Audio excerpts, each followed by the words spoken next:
Hello everyone, ఈరోజు మనం పాలకూర ఉల్లికారం చేసుకుందాం. ఎంతో టేస్ట్గా ఉంటుంది. మనం ముందుగా కడాయి పెట్టుకొని అందులో కాయలు వేసుకొని జీలకర్ర, ఆవాలు, ఎండుమిరపకాయలు, కరివేపాకు వేసుకొని మంచిగా ఫ్రై చేసుకోవాలి.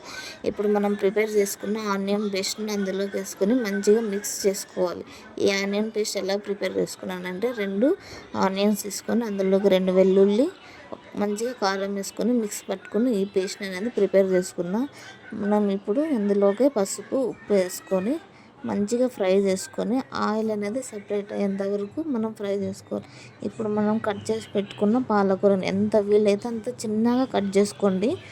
అలాగైతే మంచిగా ఇది ఫ్రై అవుతుంది.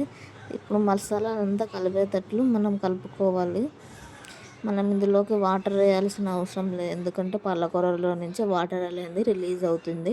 ఇందులోకి తగినంత ధనియాల పొడి వేసుకుంటే ఒక 2 మినిట్స్ వదిలేస్తే మన పాలకూర రెడీ అయిపోతుంది. నచ్చితే సబ్స్క్రైబ్ చేసుకోవచ్చు కదా.